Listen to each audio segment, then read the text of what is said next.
So talking of cheap knockoffs, Mike, some people saying that we look like Beavis and Butthead. Yeah. There's been a comparison made on Twitter. I mean, I get that. I mean, I'm shorter. I've got like kind of like spiky hair and stuff, and you're taller and you've got spiky hair and stuff. Kind of look like them. But here's the fun fact, right? This is actually what I thought people called the format on YouTube, like Beavis and Butthead, because that is exactly what it looks like. It's just funnier in our case, because we actually look a little bit like Beavis and Butthead. I mean, I don't know if you agree. If you don't, who else? I mean, there's that Reggie and Thingy off Far Cry. I mean, people say we look like them. There was the Thingy brothers, not the Fine brothers, because they're stupid. There's that tall guy. No, never mind. First up in the news this week, Chinese rip-offs of popular... Rhett and Link. Sorry, Rhett and Link. All right. Apparently we look like Rhett and Link. Carry on, Mike. I'll just try that again.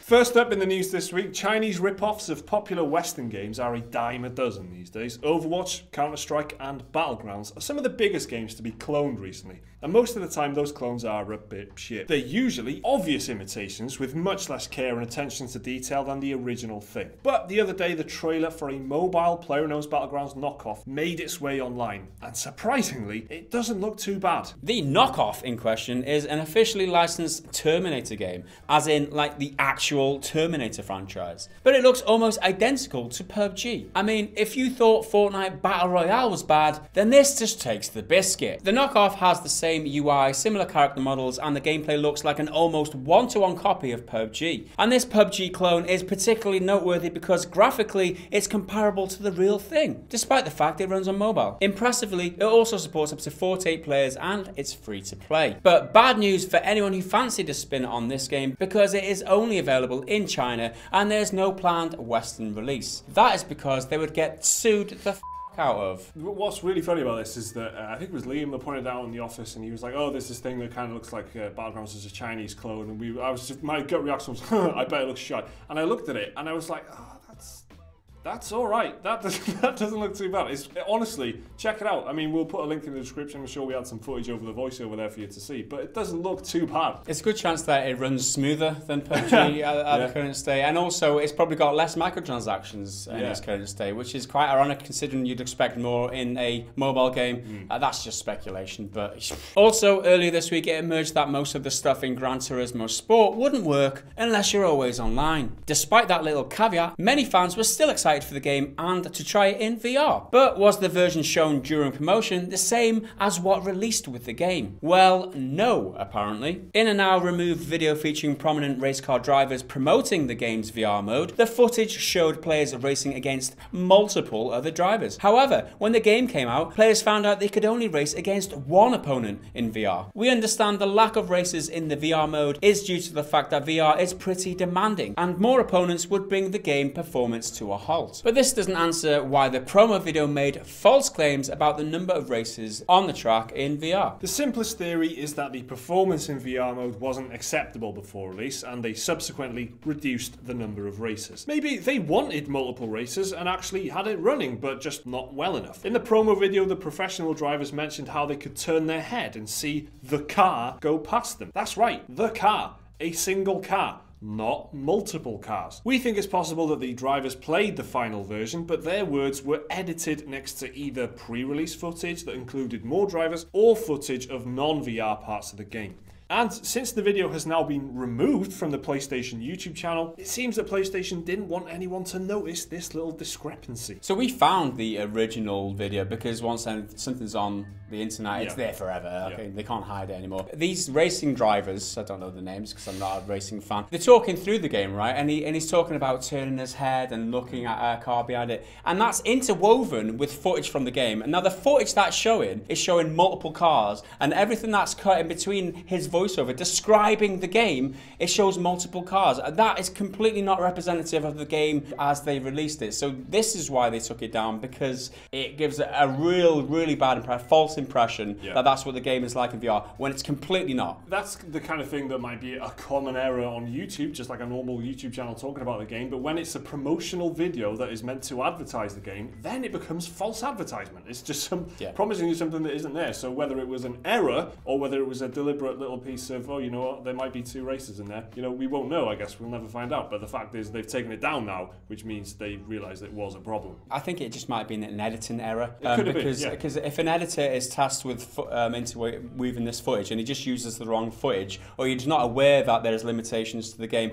it seems like an easy mistake in the process for someone not to tell the editor guy, we do editing, we know these mistakes can happen. Next up in the news, Borderlands 3 is probably happening. It's been a few years since we've seen a main installment in Gearbox's sci-fi looter shooter series, with Borderlands the pre-sequel being the last back in 2014. We already kind of knew Borderlands 3 is happening after Gearbox CEO Randy Pitchford. Did you do that on purpose then?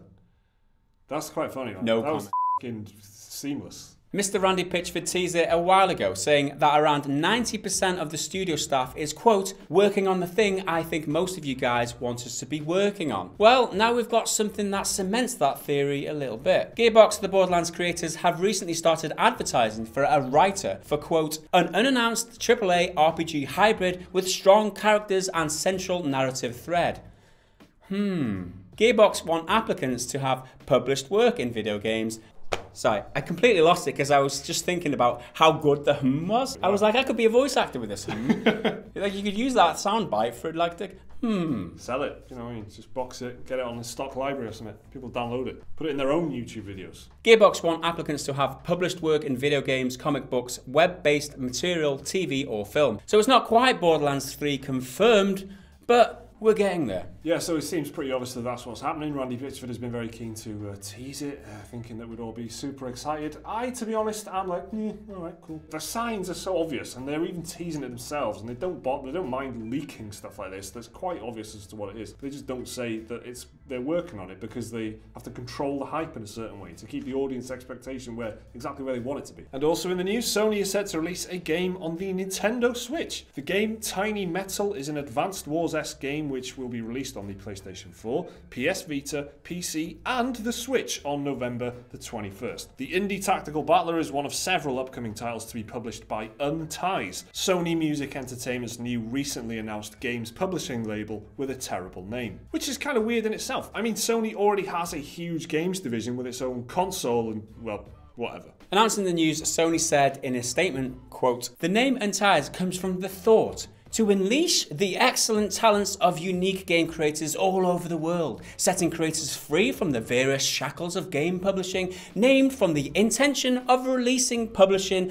that is freedom of production without constraints. They've paid somebody to write that fucking sentence. I mean, fuck me. It's definitely the first thing I think of when I hear the word unties. You know the first thing I think of, Mike?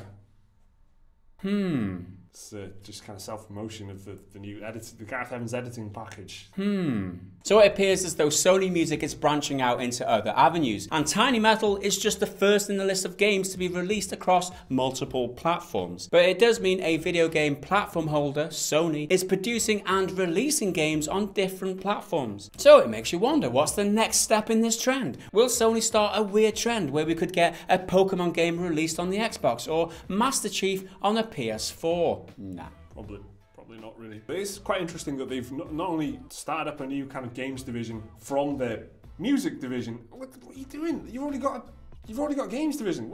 That's already a bit weird. But Sony is making a game for the Nintendo Switch now. So that is at least a bit interesting. It's not very often that you see this historically, and it shows that the Switch has got some pulling power. Like, people want to make games for that. Even Sony. It's a bit weird how they have done it under the branch of the music branch, isn't it? It's like they don't want to associate it with the games branch. That's right. It's like, we're not going to tie it in with the games because we want to keep this separate because we don't want people talking. Well, tough luck, we're talking. And finally in the headlines this week, Star Citizen is a crowd-funded game that's quite notorious for its huge development costs, the delays, and a generally sweeping, ballooning approach to early access. But damn it, the people who backed it are very happy with it anyway, you muggles. Well, along with the much-funded sci-fi simulation game is a planned offshoot single-player title called Squadron 42. Much like the development of Star Citizen, Squadron 42 has been pretty slow, but fans have been excited nonetheless. It was first given a release window of 2016. It missed that, and it was pushed back to 2017, which, if you didn't realise, is this year. Well, now with 2017 drawing to a close, fans were hoping to get a release date this month maybe, but now it seems that that's just not going to happen. CitizenCon, which is a fan convention for the game, is coming up on October the 27th, and an actual release date for Squadron 42 was widely expected. However, the game's developers, Cloud Imperium, have now confirmed the game will not be shown at CitizenCon. It will instead be shown during their holiday livestream in December, which clearly means Squadron 42 will miss the 2017 release window. The livestream should be pretty informative though, promising to preview the actual game and show the roadmap to completion. I am an early access investor in Star Citizen, and I haven't picked it up, I haven't played it for ages. Why? Because I don't want to get too excited about it. I mean, I like the idea in theory, I've invested in that idea, I've given them my money, I want the final product down the line. I don't want to try like the latest installment of it as they are doing now. One of the biggest things that appeals to me about this game is the single player experience, right? The Squadron 42 side of the game, because if you didn't know, there's like two sides of the game. Squadron 42 looks awesome to me. I'm really excited to play this like as a single player experience, aside from the multiplayer, like absorb your life type of game that they're building to, because that's going to absorb some lives, I tell you that for nothing. This is kind of bad news, but who didn't see this coming? Anybody who didn't see this coming? God, I cannot believe that this has happened. Every time we talk about Star Citizen, it always amazes me that we, even a slight bit of negativity, like the game's been delayed. It's like, shut up! You don't know what you're talking about. You don't know what you're talking about. Star Citizen is great. I know it's great. Yeah, I put my money down on it. I'm excited about it as well. I probably will. When there is a release version, when I am retiring, I will probably buy it. They've got a big tasty burger in development, and they're giving you just like a piece of the bun or like some of the cheese and going, look at how good this cheese is. The cheese is nice, mate, but I want an entire burger, please. Some people have put hundreds into this to get the the higher thousands. Yes, of course, yes. So they're just waiting and enjoying this, what they've got to play with at the moment. Like I said, some people are really rabid fans of this already. So imagine what it's going to be like when it actually comes out. It's just a shame it's been delayed again. So let us know down in the comments, do you think we look like Beavis and Butthead? Is that even a reference that you get anymore? Let us know down in the comments. Remember to like the video if you enjoyed it, and subscribe if you want to see more stuff like this every single day. Another video right there which you can watch right now, and the link to Patreon. Follow that if you want to support the channel. See you next time.